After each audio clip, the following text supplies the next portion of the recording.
We're live. We're live right now? No, not. Well, we're live to us because this is happening. If you were here, it'd be live to you as well. If you were sitting in the room with us, this would be a live show. Yeah. But it's you're not, so it's a recorded show. I see. But it is. I'm starting to understand how this works. I was just about to do the lead, but you Yeah, had to get that extra statement. I always gotta do it. But this is the Tech Yeah Podcast Gaming episode 9. 9. We're so close to those double digits, I can taste it. 9 times. You know what that's from? No. Ferris Bueller's Day Off.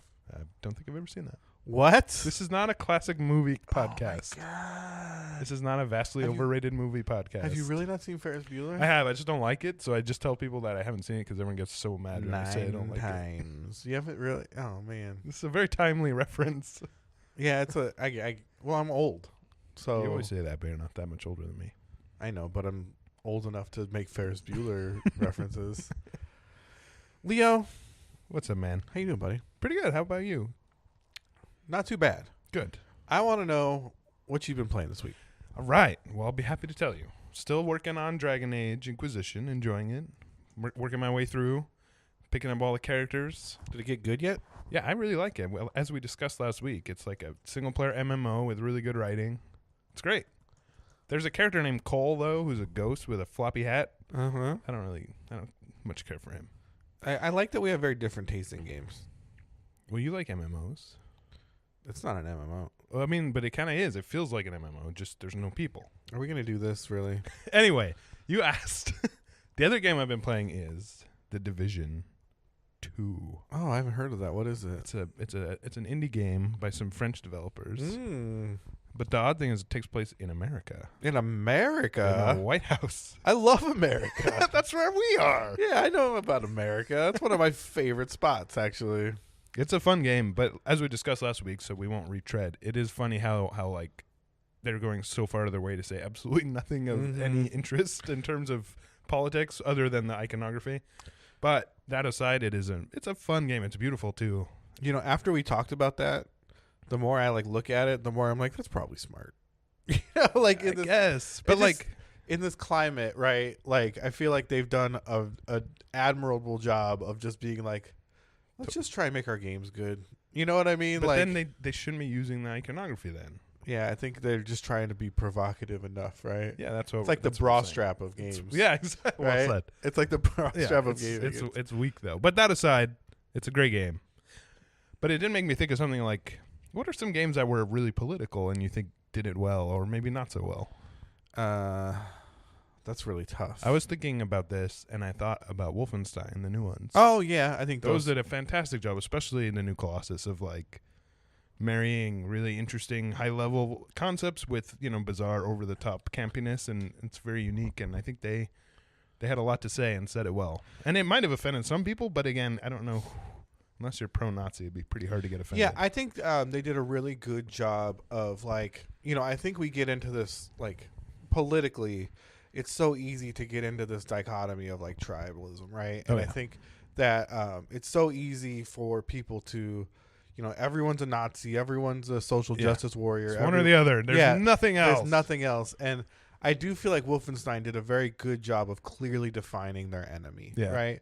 To a point where it's like, oh, we can, it was very easy to agree who the enemy was, that their ambitions and their activities were completely, indefensible. Yeah. And I think that's why it was able to be so powerful in that way, because I think if you let Twitter be your gauge of who your enemy is, that's you know what I mean? Very challenging. It's not only challenging, it's going to be very disruptive and unhealthy and just in the end very unsatisfying. Yeah.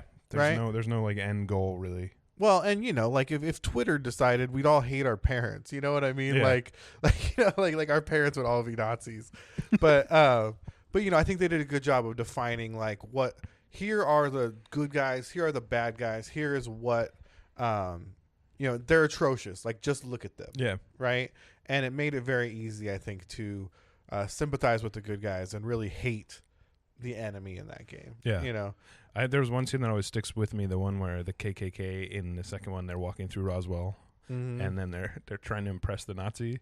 Yeah. It's so funny. It's just such an awesome evisceration of that mentality. And then afterwards, the Nazi doesn't give a shit because, of course, he doesn't care. He's a Nazi. Yeah. Yeah, he's not like... And so it's just the idea of, like, these dumbass KKK guys trying to impress the Nazi overlords is so funny and so, like, just such a great example of why that ideology is so silly. And that game is just so visceral. It is. You know what I mean? Like, and it's actually not that much fun to play, really. Yeah. But it is, like, it's an incredible experience, but it's actually, like, it's not a great shooting game in a lot of ways, which is sort of interesting. That's kind of why the story...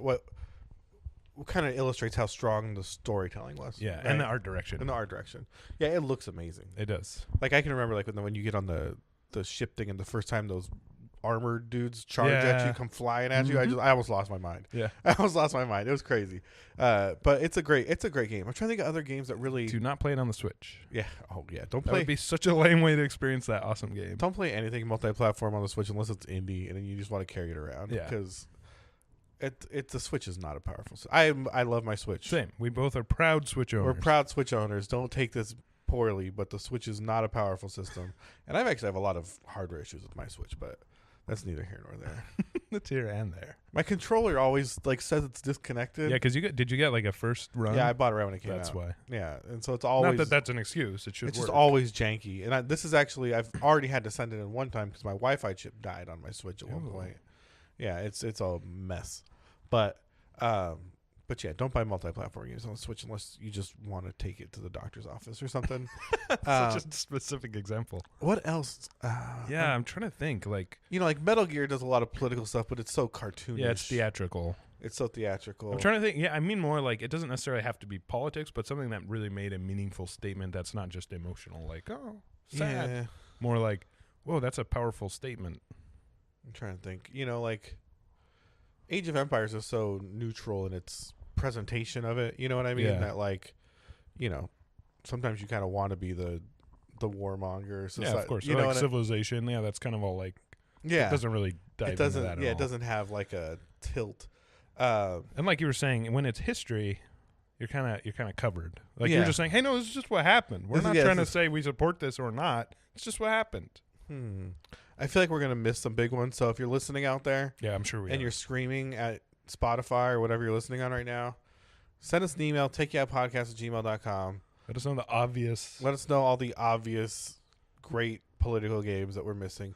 I'm sure there's tons of indies and stuff, Yes. but Yeah, for sure. Like, yeah, all those war games and yeah.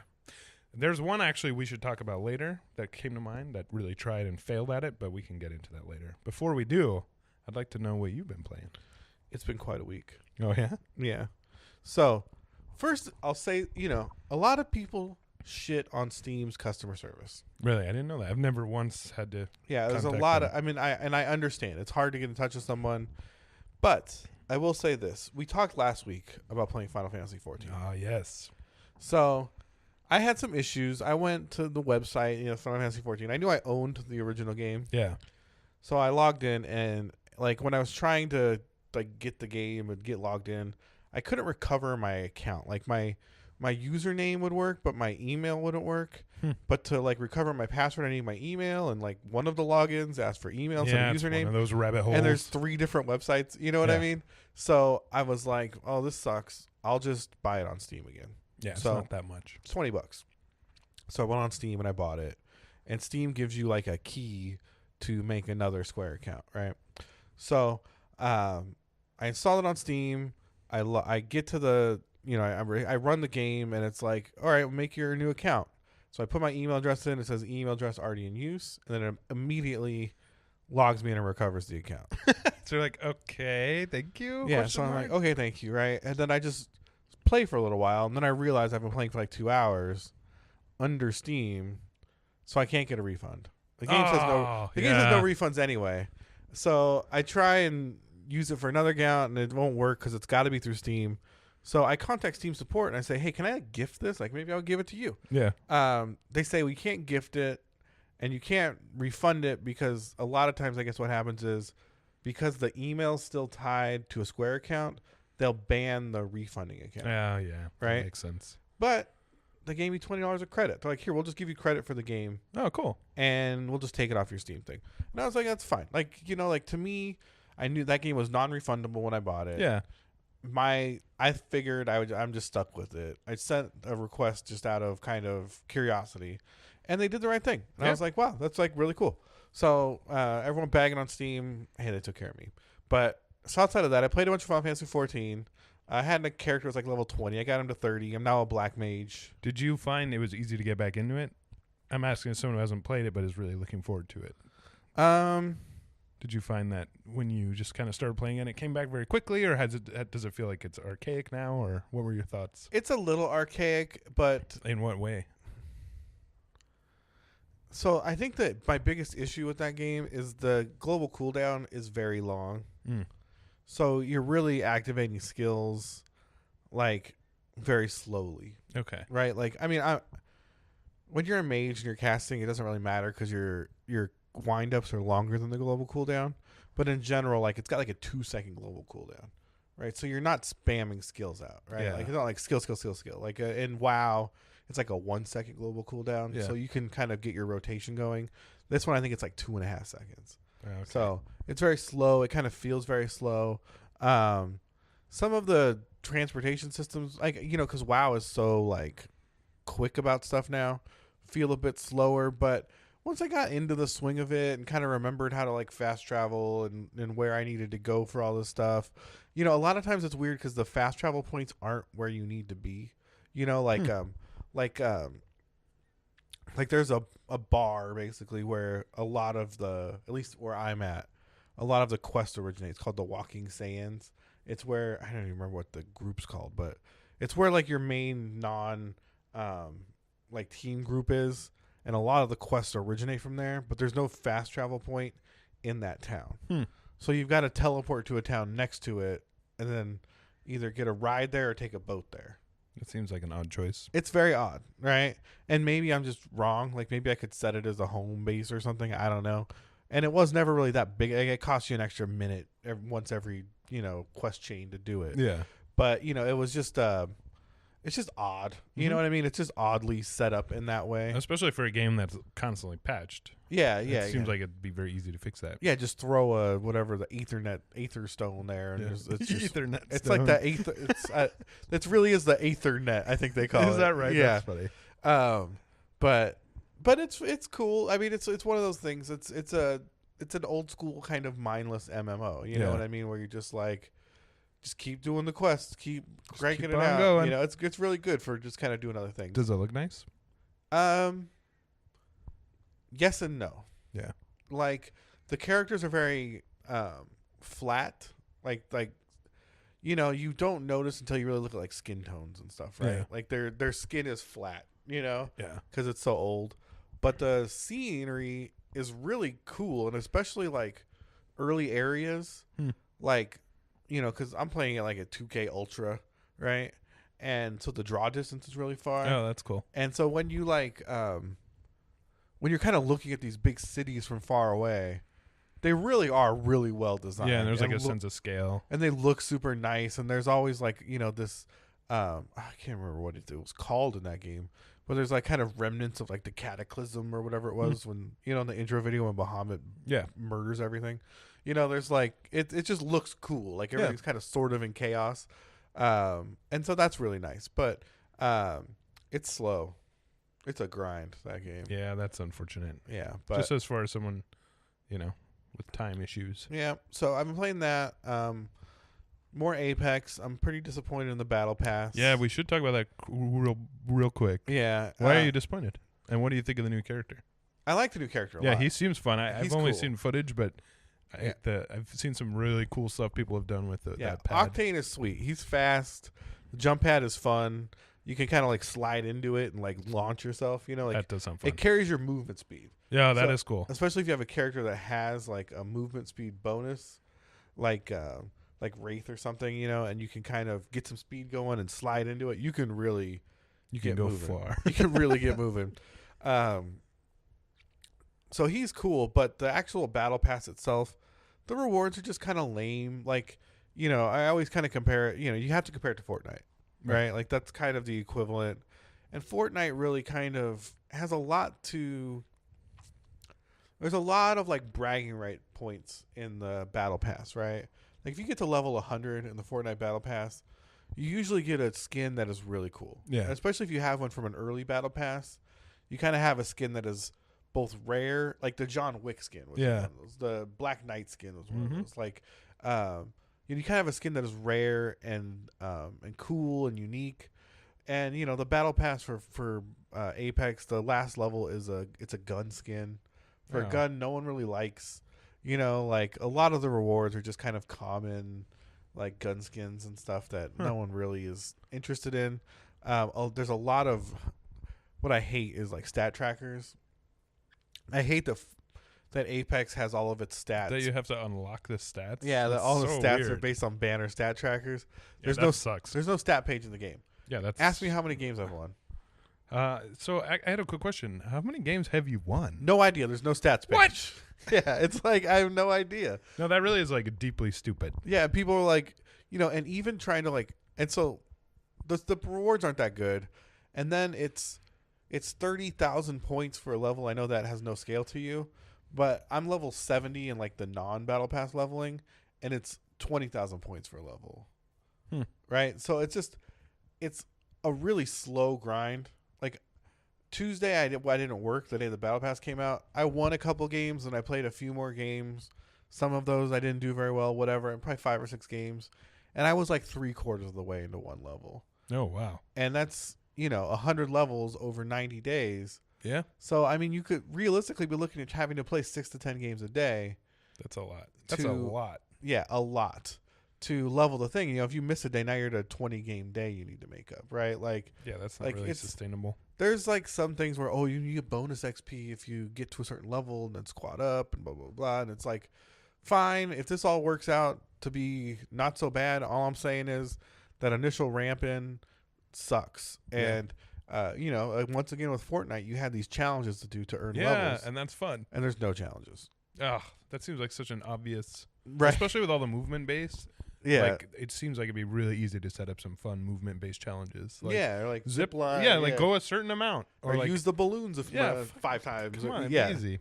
Yeah, really easy stuff. So that sucks. But at least the new character's cool. That was disappointing. The new character's cool. The game's still good. What of I mean? Course. So and it's still free. And it's still free. So I was disappointed, and it's I think the thing that disappoints me the most is that I do like the game. Yeah. And so it's just the choice, it's like I said with Anthem, you know what I mean? It's the choices that kind of make it so frustrating, right? Yeah. It's that these are decisions people are making. Like I said last week, like the Apex packs run out of level 100. Yeah, God, I mean, I couldn't believe that. You're still not getting any more this season. There's a few that are inside of the battle pass, but you're still not getting. You still have to buy them if you want any more. You know what I mean?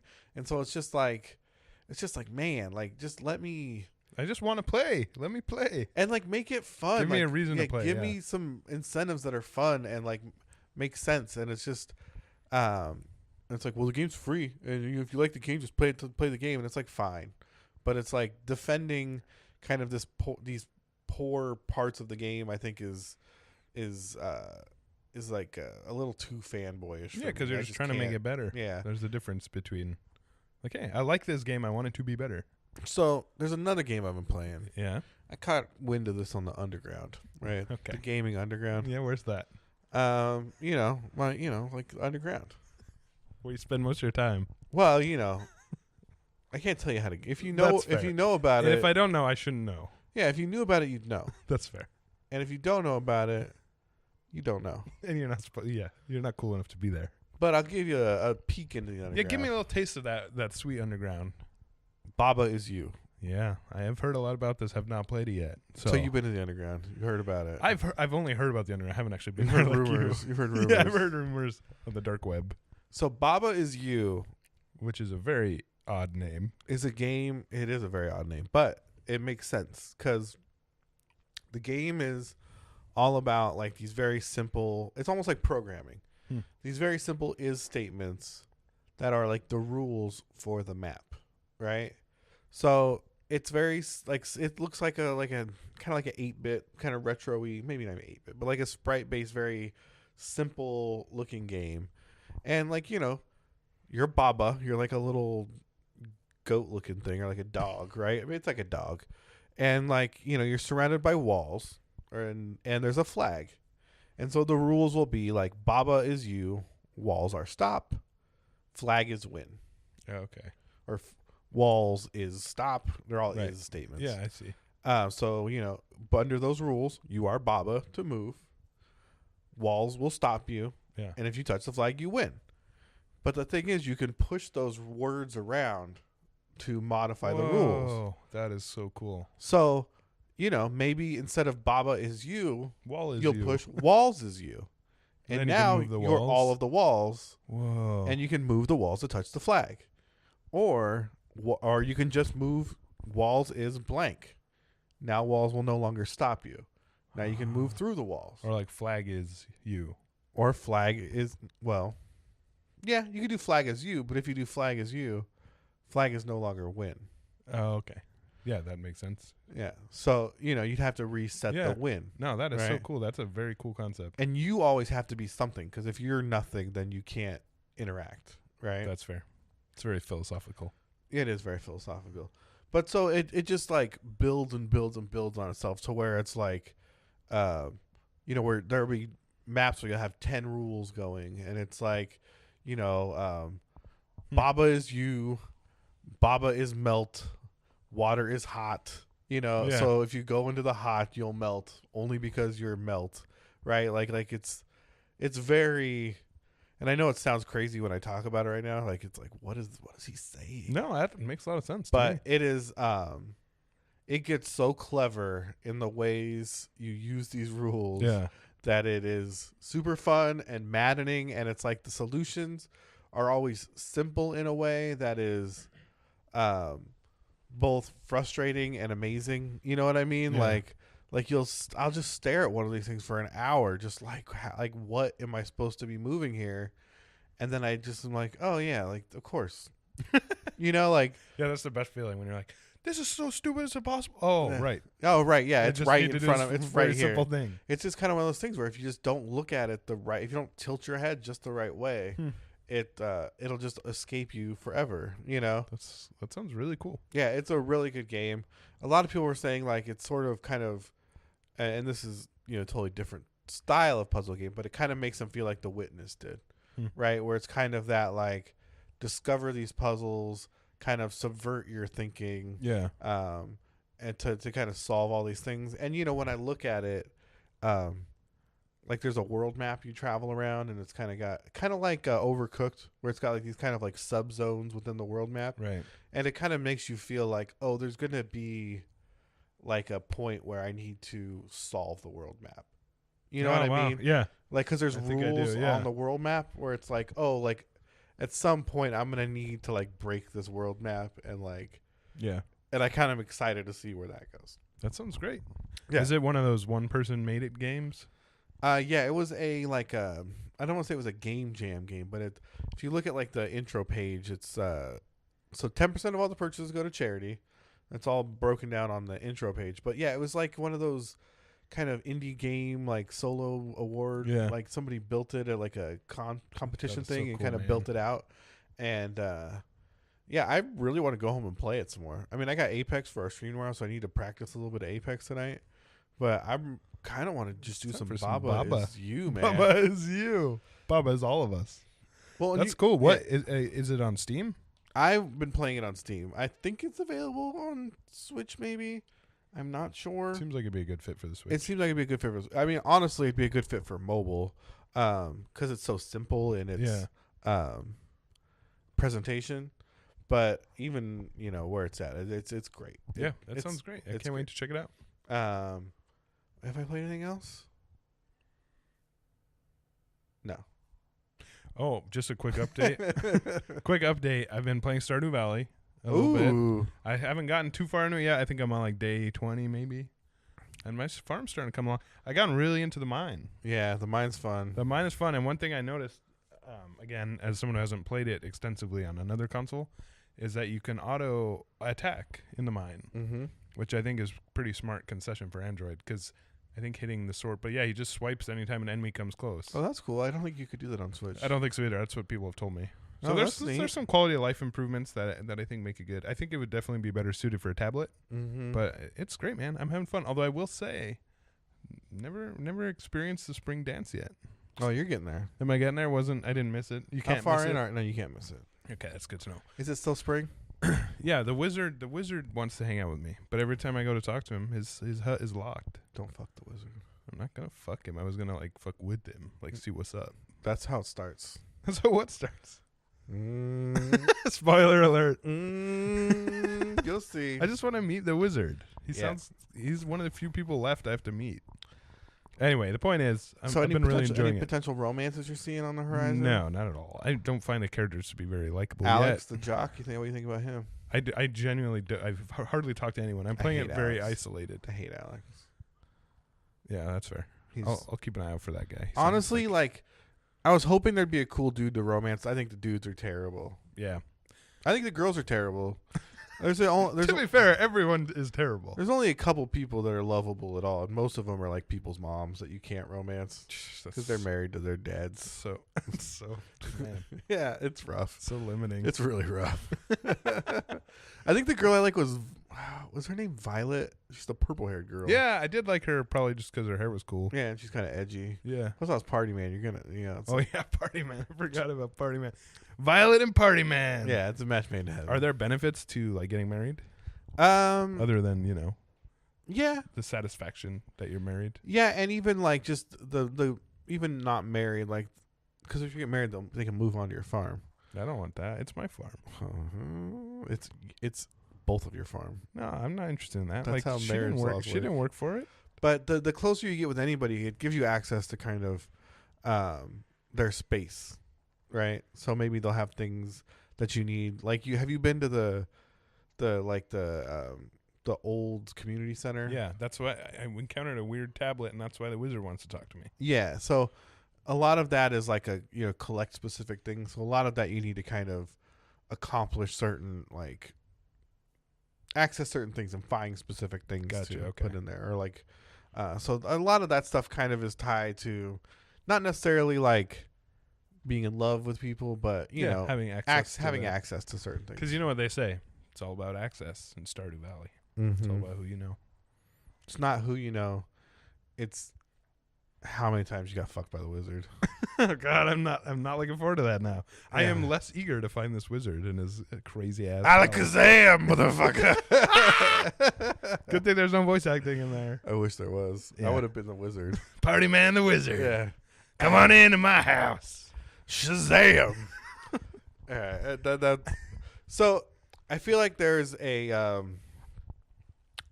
subject that is just looming. Yeah. That we have to talk about. It'd be weird to not at least talk about it briefly. I feel like the whole world is talking about it. And in that sense, I'm like, I don't want to talk about it. Everyone's talked about this stupid Stadia, okay? Google Stadia. Everybody's talking.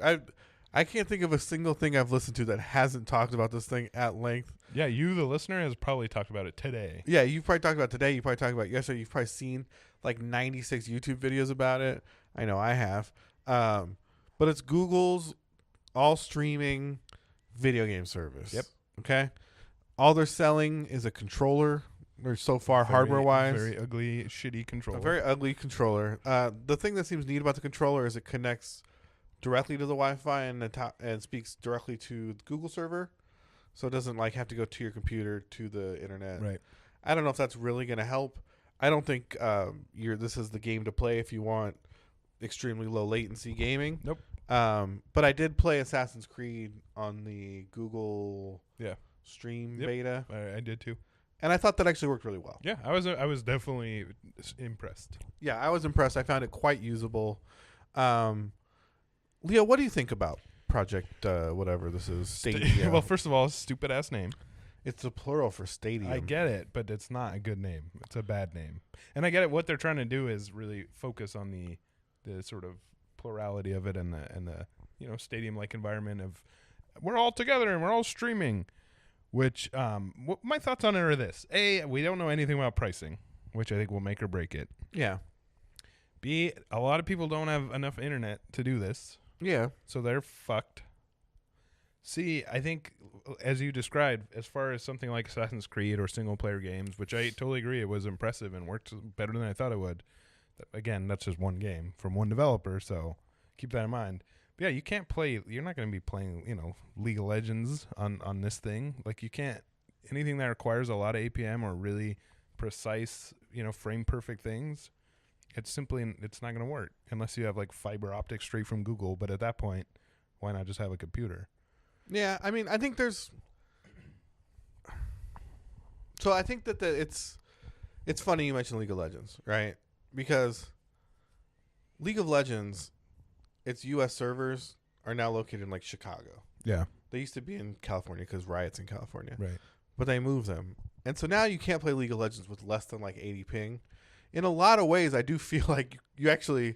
That's one of those few games where I feel like they could interject themselves as an intermediate and find a way to work within that kind of ping structure to at least, a lot of online games kind of use like Gaikai was kind of this where they kind of predict the actions upcoming, and then serve you like at the last second serve you the right outcome. You know what I mean? Mm-hmm. Like it kind of loads all the outcomes and then shows you the one that's the most correct to the.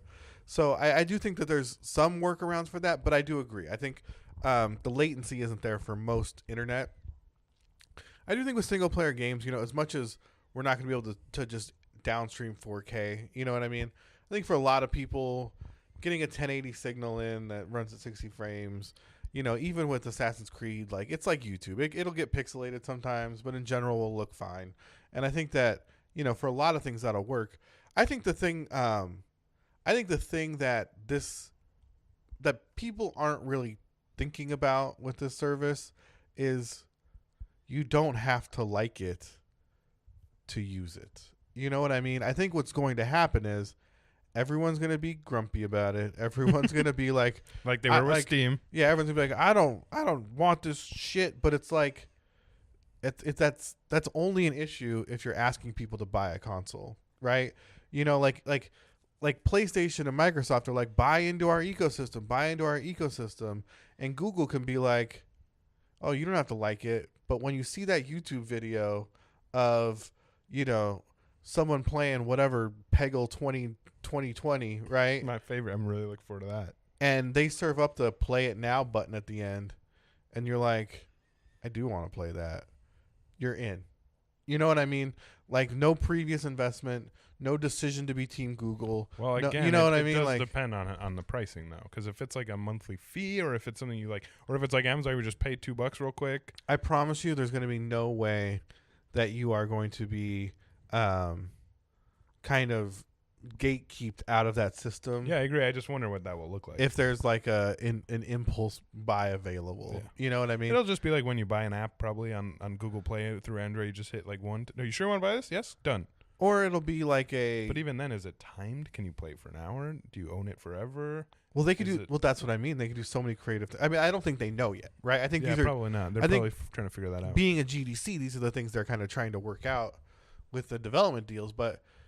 I mean, that's kind of the genius about it, right? And that's kind of where they're going to get advantages over what Microsoft and Sony can do is, Microsoft, as much as this is like a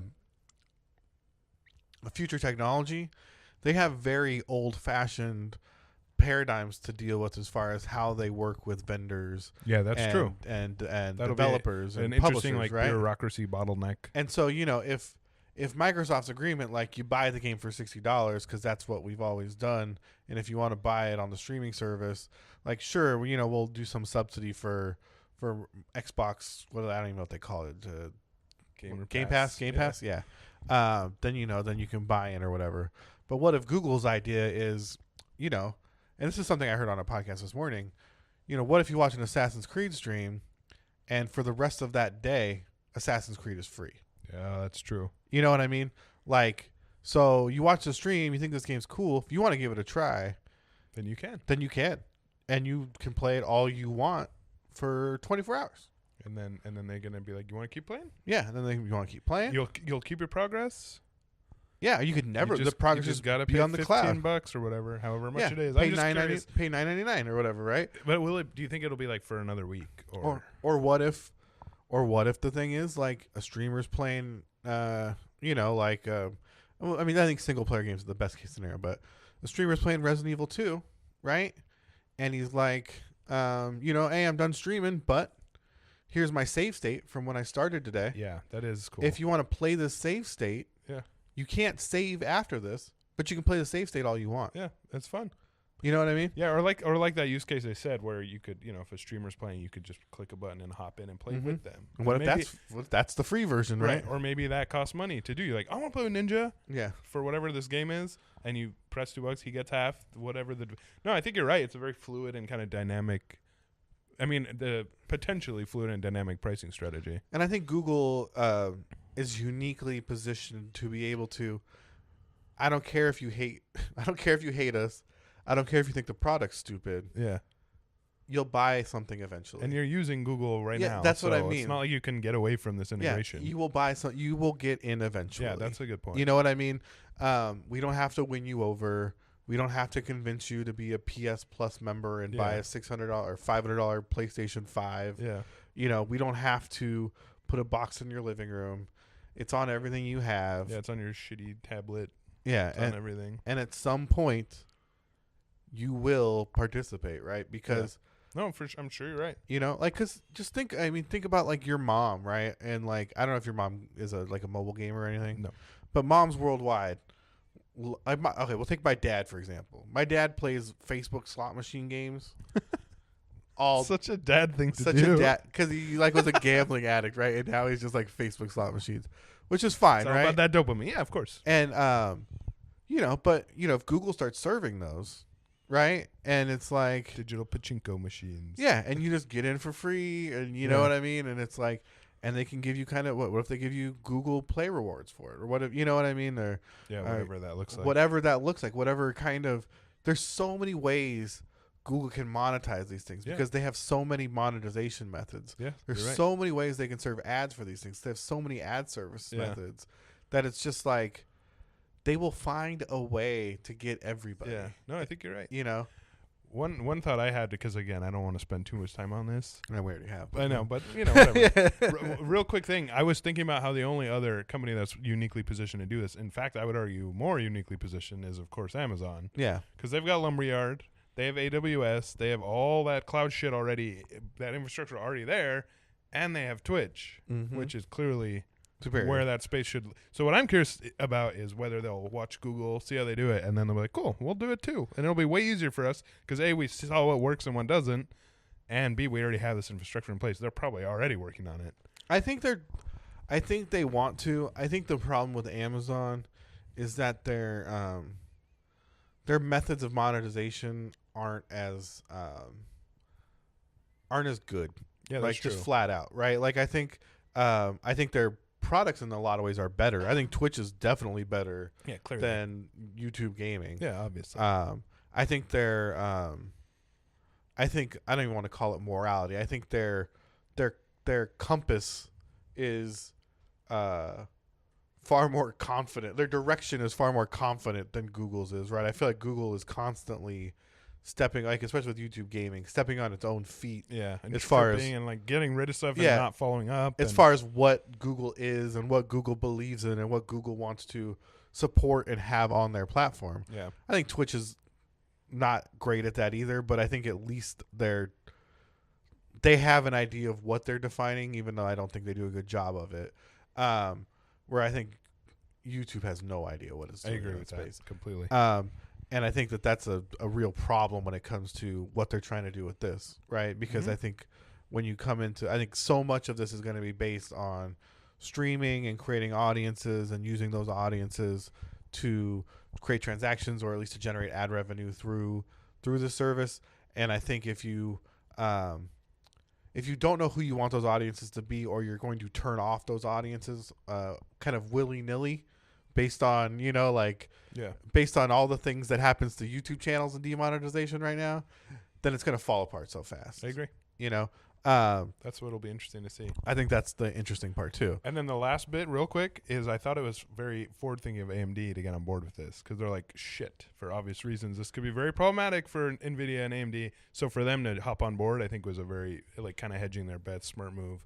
And it'll be curious to see if this Amazon thing does move in that direction. If NVIDIA is like, oh, okay, yeah, and I get like.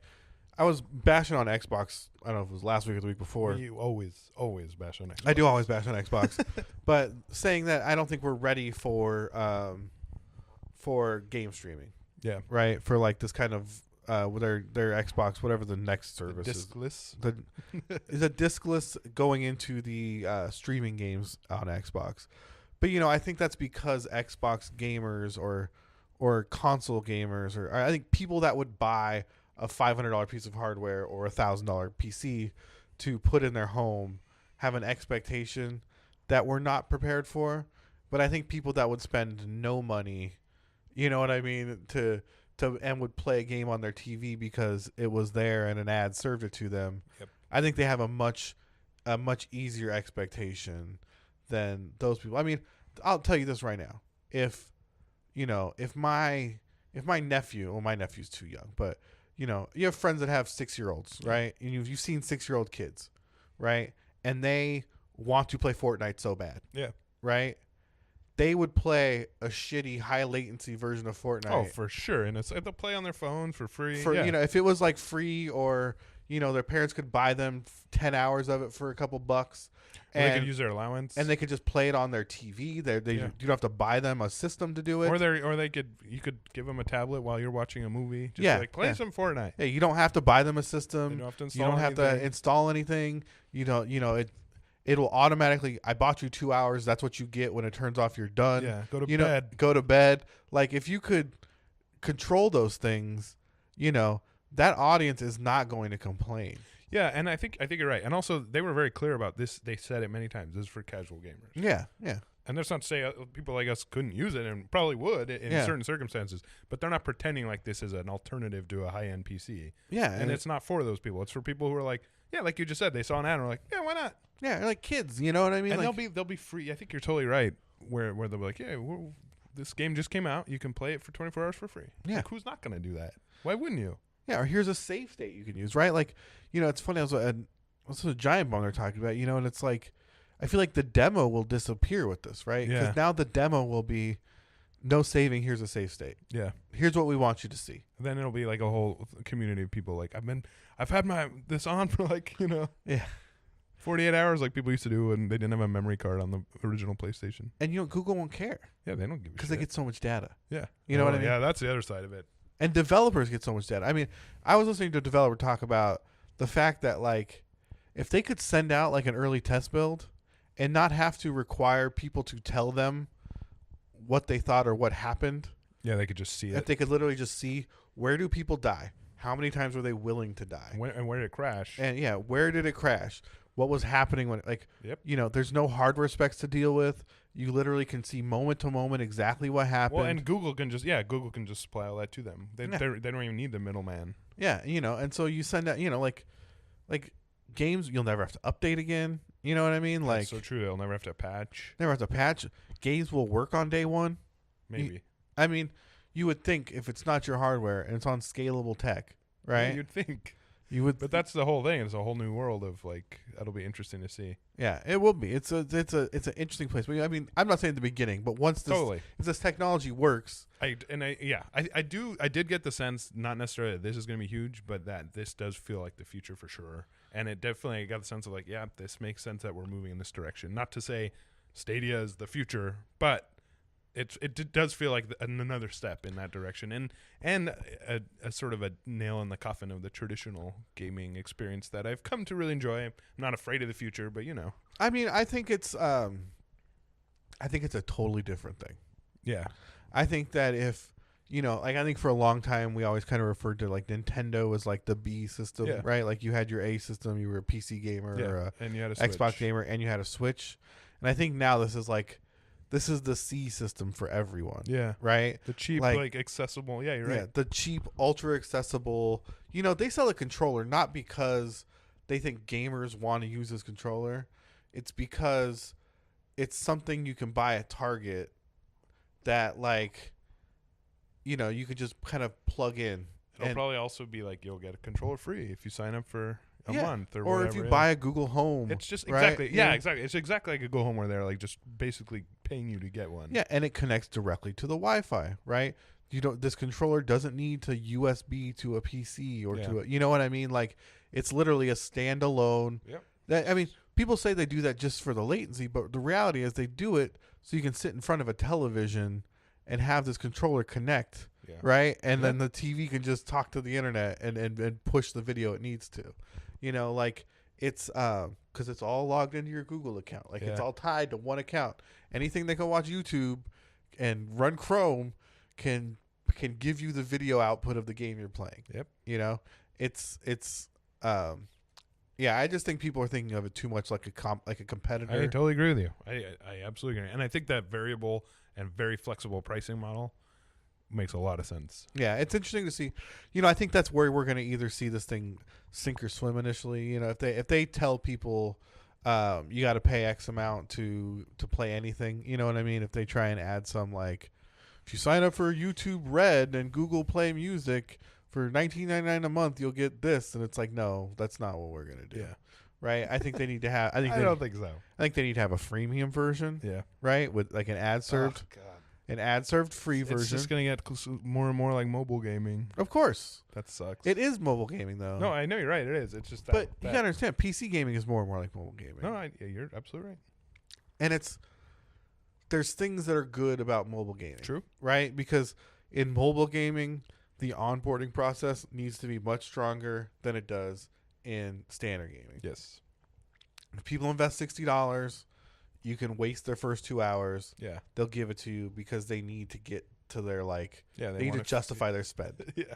Right? Where if people spend nothing, then you need to give them encouragement to keep playing instantly, right? And I think that that's a good thing in a lot of times, right? Like, I think there's like a time, like a God of War time and place, or a Red Dead Redemption time and place, where it's like, we can take this slow. People want to experience this thing. Yeah. But I think for the most part, a lot of games lazily kind of just are like, yeah, who needs a tutorial? They'll get there eventually kind of mentality. Yeah, that's kind of what the problem with Dragon Age Inquisition is people got turned off by the very weird pacing in the beginning. Yeah, it's so easy to just be like, they kind of know what they're doing. Yeah, they paid for it. They're not going to stop playing. Yeah, they're not going to stop. And also, we already got their money, so who gives a shit? Yeah, who gives a shit?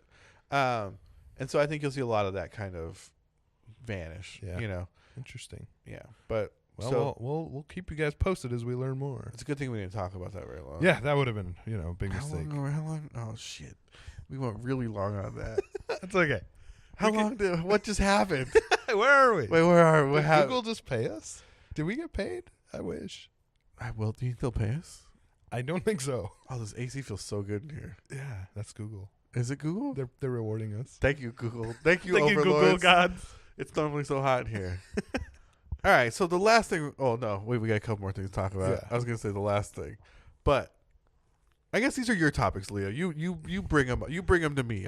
Thanks. Well, because I talked about the Google thing, so let's see what you got. Well, okay, this actually kind of merges, and we'll make it quick. But we never make it quick. I know, but I just feel like saying that. Yeah, it makes me sound like I'm aware of the fact that we drone on. Don't worry, this one's coming hot and fast. Yeah, I know. It'll be gone before you even notice. So the Epic Store. That Epic Store. They're just continuing to just gobble down IPs. What's the name of the Obsidian game that went over there that everyone's excited about? Lost World, New World, Brave New... Outer Worlds? Okay, yeah. Is that what it is? I think you're right. Yeah. So everyone's pissed at them because they, quote unquote, betrayed the traditional PC fan base, which is something I'm getting tired of hearing. But they also gobbled up all kinds of people. I understand the frustration. I think the thing that sucks isn't I think exclusives generally suck, right? Especially when you're not actually funding the production of these games. You're just buying the distribution at the end.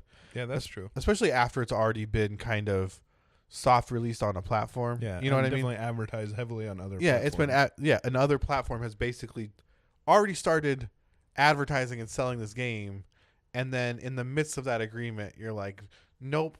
So you're basically... you're basically taking advantage of It's not coming. Oh, no, that was so close. Okay, whatever. You're basically kind of taking advantage of, the initial advertising onslaught that this previous vendor did. Yeah. I don't feel like sympathy for Steam. All I'm saying is Epic needs to be careful who they're trying to make enemies of. Like, it's one thing if you're building these relationships ahead of time, but Valve is not, they're not a pushover. You know what I mean? Yeah. And if you want to play this game of let's see who can spend the most money to buy the products people want, like, I am really starting to feel like Valve is about to fuck them up, right? Yeah. Like in a way. It's like, all right, that's it. Yeah, because for one, Valve is earning kind of kudos by just laying back right now. I do think it's kind of crummy. I don't think the Epic launcher is good. I think it's bad. Yeah, it's not great. It's not great. But then again, people always bring this up. Remember how pissed off everyone was with Steam? I hated Steam. Yeah, everyone did. But, something I've said about Apex a lot of times too is like we have to judge products on the market they've entered, not the market that the other product entered at, I right? totally agree. Like, it's not fair. I mean, you can say, well, Steam used to be. Well, that's not Steam now. Yeah. You know what I mean? Yeah, no, for sure. And the so standards are much higher. The standards are much higher, and they should be. Yeah, and they should be, and that's true for any of these online stores. Epic's not great. Epic's also owned by Tencent, who's not great. Yep. Right. They've had security breaches, which are not great. Nope. They're constantly pushing stupid effing Fortnite. Like, yeah, I don't play Fortnite anymore, but I got the Spellbreaker beta. Mm-hmm. Spellbreaker's pretty cool. It's a BR. It's like magic.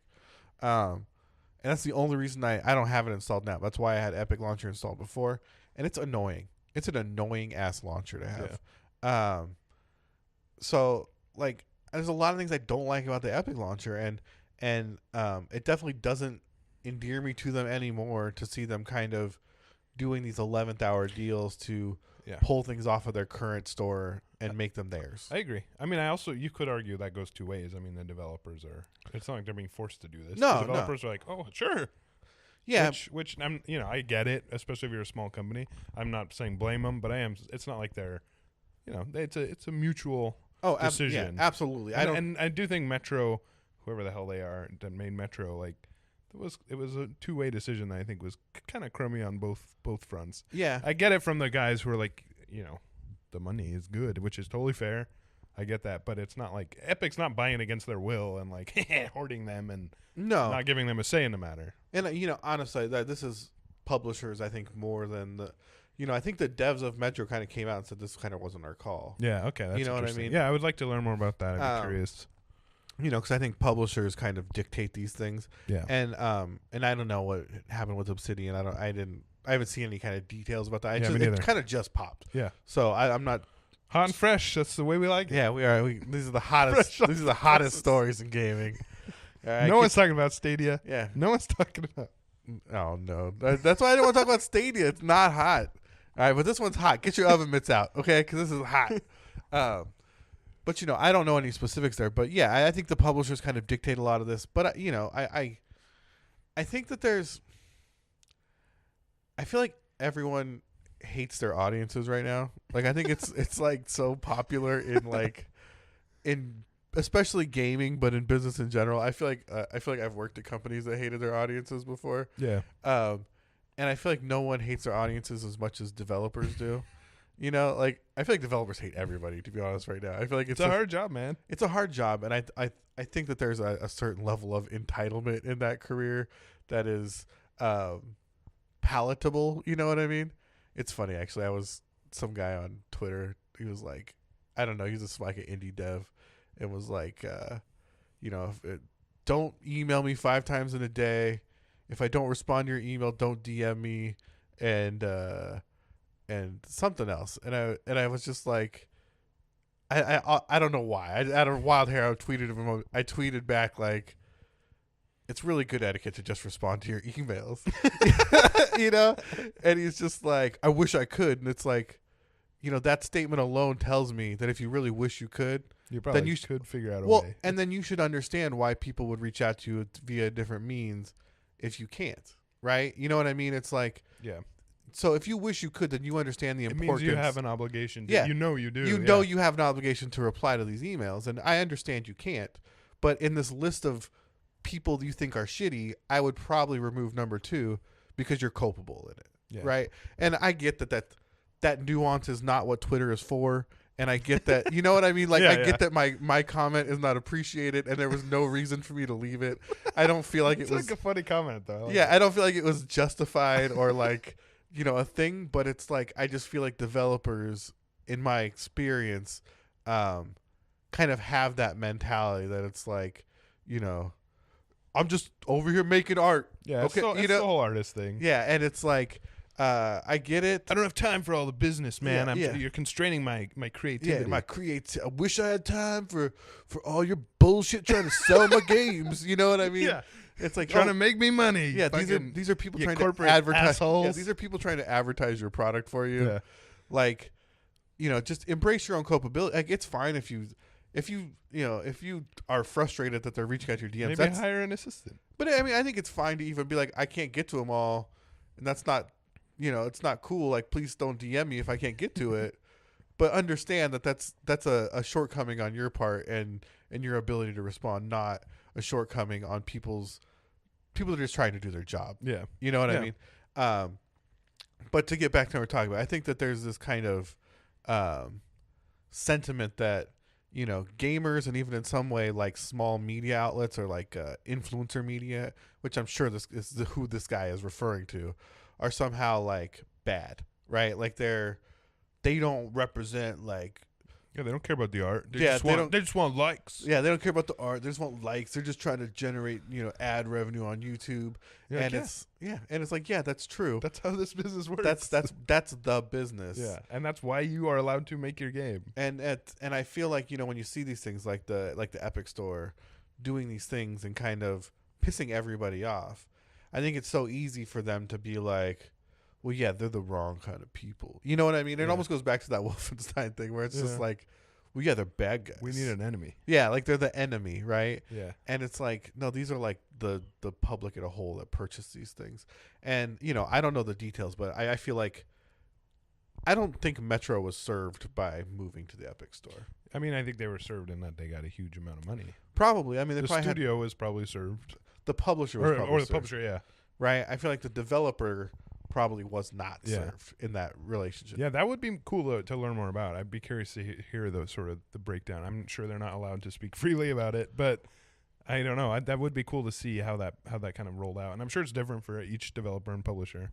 I just don't know anybody that loves buying their games on Epic. I've never bought a game on Epic. The only reason I have is because they give away so many free games, which I'll probably never play, but I do like free games. Anytime someone gives me a free game, I'll be happy. But, if I'm going to play Subnautica and I have a choice on Steam or Epic, obviously I'm not going to go. I'd almost rather just buy it. I mean, it's $10, whatever it costs. Yeah, none of these are like AAA games. Yeah, that's what I mean. I'd almost rather just buy it on Steam and have it in one place. No, yeah, that's fair. And I understand Steam. Like, I know I can just move a game out of the common Steam apps folder and, you know what I mean, rebuild it. And, like, I'm just so used to that.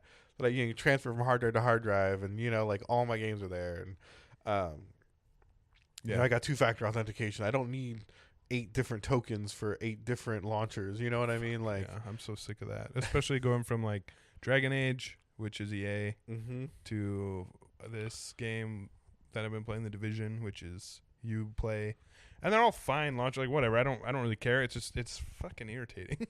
Well, especially when they all have overlays that are like overlaying on top of like. Yeah, I mean, I just have everything shut down when I shut it off, so it's not a huge deal. But then and then Fortnite. I don't want to. If I played Fortnite, that would be a whole nother. I don't know. Well, it'll tell you should. I know every day. Epic is just like, you gotta play Fortnite. Have you heard of this new game? It's all the kids are playing it. This game does not. What are you not playing? You fucking idiot. Yeah. This is the game, bro. Come on, bro. Everyone plays Fortnite. You're such a loser for not playing. It's like, leave me alone, Epic Launcher. Like, I think we're pretty like nice about Fortnite. Yeah, I mean, it's not like we're haters. It's just like I don't really want to play it right now. Yeah, I've played quite a bit of Fortnite. You know what I mean? Like, I'm definitely not a Fortnite hater. Yeah, no, I'm for sure. If anything, I'm just bad at building. Yeah, like that's my only gripe. You know what I mean? That's why I like Apex, because it's a little more. That's why I like Apex too. It's a little more grounded. But yeah, I just think it's. I think their approach is crummy. I think Tim Sweeney's a little whatever. You know what I mean? I try not to like, although I do feel like I bash somebody on every show, like somebody in the industry. But you know, I feel like Tim Sweeney's a little, you know, like the way he posts, and you know, like I at least like that he's somewhat transparent about it. But you know, like I saw a tweet from him today. It's just like, you know, we're gonna have exclusives because this is how we're gonna capture market share. Blah blah blah. And it's like, why don't people like? I don't know. Like it just, I don't expect altruism from these people, but it's like, just try and make customers like happy with the products. You know, I think Fortnite in itself as a product goes such a long way to try and create a like a purchase cycle that is satisfactory and feels good. Yeah. Right? And I feel like the Epic Store is the opposite. Yeah, that is kind of interesting. They're clearly different UIs, like UX people. Yeah, it's definitely There's not a lot of crossover between. That's probably the 10-cent side. Yeah, it's that's what I mean. It's definitely very different because, you know, I feel like Fortnite has had so much success and been so like no one is, people talk shit about Fortnite all the time. All right? No one talks shit about their monetization. Yeah, no, for sure. I agree. Like everyone likes it. Even these Apex threads about people all complaining about battle passes, right? They're all comparing it to Fortnite. Everyone is like, Fortnite is awesome. Yeah. All these people hate Fortnite. And they're all like, Fortnite's battle pass is amazing. You know what I mean? Be more like Fortnite. Yeah, be more like a game I hate. Yeah. And it's like, you know, because their method of monetization feels so good and is so positive and makes you feel so good about spending the money, that to see kind of the opposite is just like so icky, you know? I hear you. So icky. Well, one last thread in the Epic Store is like they just got some PS4 exclusives. Well, they got one. A PS4 exclusive? They got a PS4 exclusive called Detroit Become Human. Oh, that's your favorite game. It is not my favorite game. So we got all these David Cage games, which for those David of you who Cage. don't know is Detroit Become Human, the one before Beyond Two Souls, and then Heavy Rain, which was on the PS3. And anyway, I don't know why I feel the need to say this, but fuck Detroit Become Human. It's bad, and it makes me angry. And I thought it was interesting that it's moving from a PS4 exclusive to the Epic Store, just because that seems like such a David Cage move. It is. That's and, that's what I mean. Yeah, I don't know. When we were talking earlier about games that try and be political, this Detroit Become Human is a great example of a game that, when you saw the trailer, are these lofty themes of individuality and purpose and meaning and racism, which, if you're going to talk about racism in a game, you better have some fucking real shit to say. Yeah. Which is the opposite of what Detroit Become Human had. Detroit Become Human was the most like ineffectually, poorly written, like up his own ass bullshit game I've ever played. It was beautiful. It is beautiful. It is beautiful, but again, most games are beautiful now. I like the nanny robot. She's pretty cute. Yeah, it sucked. I hated it. I didn't beat it, to be fair, so I didn't play 100% because I hated it so much. But man, that guy sucks. He's such a bad writer. I like the cop robot. Yeah, I mean, there were some good robots in there. Yeah, cop robot's a good robot. But the painter robot, though, not my kind of robot. Tony has a lot of thoughts on robots. I love robots. But did you like Detroit Become Human? No, it's a bad game. It was. Well, not only is it a bad game, it's not fun to play. It's not even a game, which, again, that's fine. You don't have to be a game in the traditional sense. But if you're going to be a narrative, you know, you can't tell such a shitty story. And he has some weird problems with women, too, that I'm not interested in. I don't know. I don't like him. I don't like any. It's creepy and not in a cool way, and he's a bad writer. I think he's a bad writer. He's a very bad writer. I guess really that's what it all comes down to. But he hits the same themes in every game, and he screws them up every time. That's what I find so fascinating. Yeah, I think it's if we're gonna admit he's a bad writer, it's hard to like think that we're seeing an accurate view of his feelings. You know what I mean? Yeah, that's fair. Because the writing's so poor anyway. Like, yeah, he couldn't articulate his feelings. He can't. I really do think it could be that a lot of it is he doesn't know how to articulate these ideas in his writing. Well, then he shouldn't try. And so they come out very clumsy and seem ham-fisted. Yeah, not just ham-fisted, but like misguided. And juvenile. Yeah, and juvenile. And I think that's a problem. I think the entire industry has a real issue with actually touching social issues. Yeah, for sure. And handling them very juvenile. And I think that, you know, I think I've kind of said this before. Like, I think that's it's to me it's like the difference, and this is really gonna give people. I think it's the difference between like Black Panther and Into the Spider-Verse. Yeah. Right. Like where I feel like Black Panther to me felt like juvenile, where Into the Spider-Verse felt so like real in its view of culture and ethnicity and being mixed race and and growing up and feeling out of place, and you know what I mean. And I think that's what we see in the gaming space all the time. And I think the real thing is we haven't seen very much good. We haven't seen a lot of very good versions of kind of culture in games. Yeah, You know what I mean? I think it's like I can't think of a single, like just off the top of my head, a single game that I thought really powerfully captured like what it's like to be different.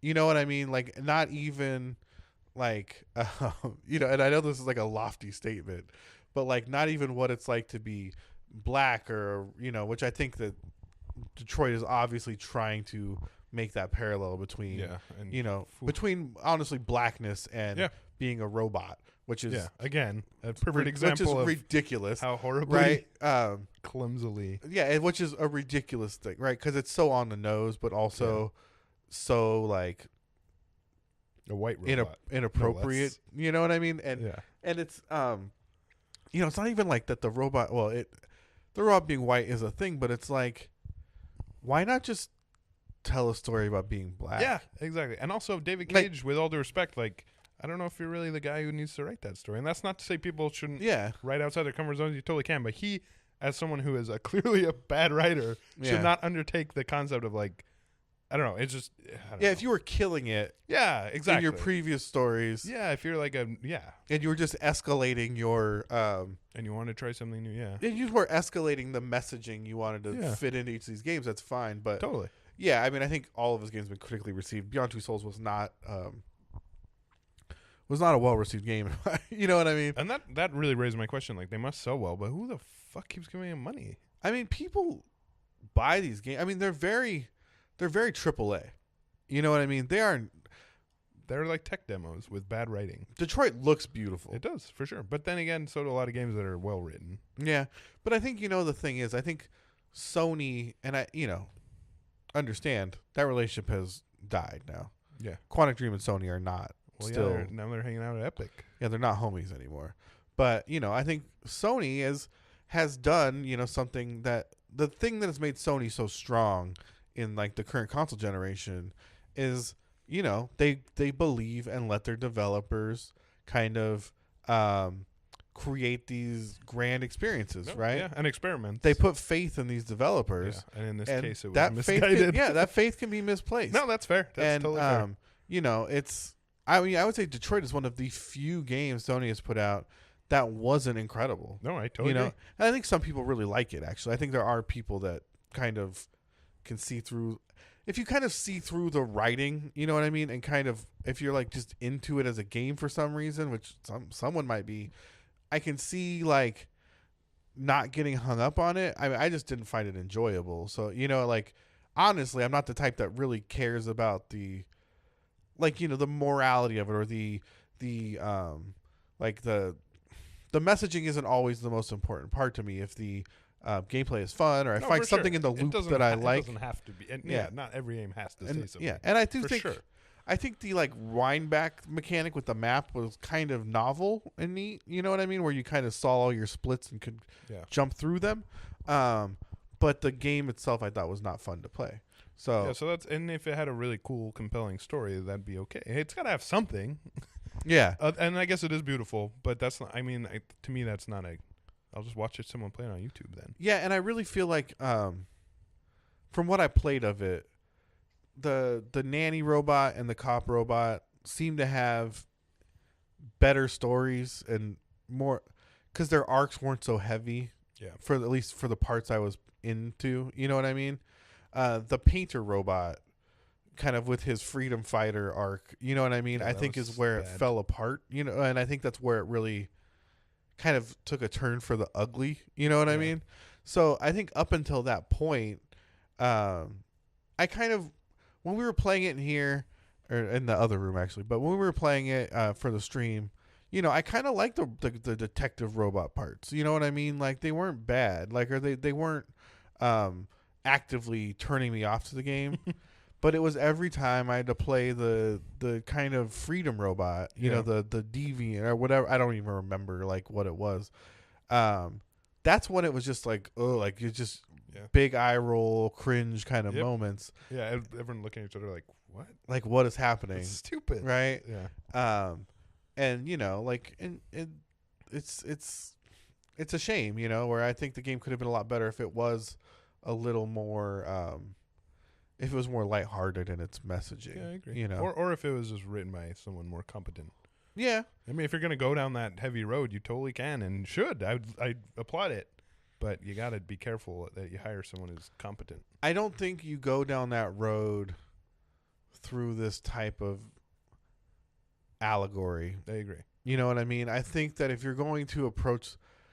Into the Spider-Verse is like my favorite movie of the year. Yeah. So there's a reason I bring it up so much.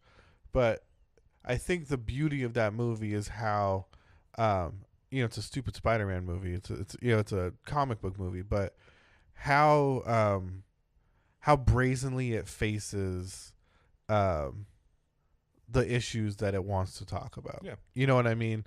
Like it doesn't turn away. Like it's like the opposite of Ubisoft. Yeah, it's like the opposite. It is. It's clearly, it doesn't tease these things, right? It doesn't talk about them ahead of time. Yeah, it's just like, hey, we're talking about this. It's just like, it just walks right in. You know what I mean? It's not like, hey guys, we're coming in hot with some hot political takes. Yeah. You know what I mean? It just is immediately real. And it feels genuine. And I think I think we got a lot of that to do before we get into the place where we can start substituting people's ethnicity and culture with robots. You know what I mean? I totally agree. And when we do get to that point, I hope David Cage is not the spokesman for it. I hope so too. But I think we need to attack. If we want to talk about culture, let's just talk about it. Yeah. Right? Long before we, get crazy with it. Put robots on the back of the bus, all right? Yeah, exactly. Well said. Well said. I think that's a good place to tie it all back together. I think it is a good place to tie it all back together. So, for recap, you guys, play Baba Is You. Yeah. Fuck Epic. Fuck Google. Yeah. Fuck David Cage. Fuck David Cage. This is a little negative one. Fuck Tim Sweeney.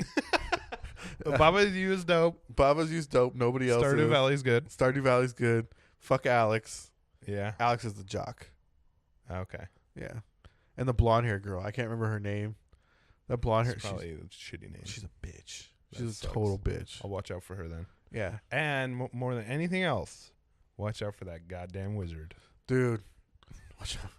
He's got a magic wand, if you know what I mean. All right, guys. Cast a spell on me. Yeah, I think this has gone on just quite long enough. If you guys get a chance, send us an email, techyeahpodcast@gmail.com. You can catch us on Twitter and on Facebook, Tech Yeah Podcast.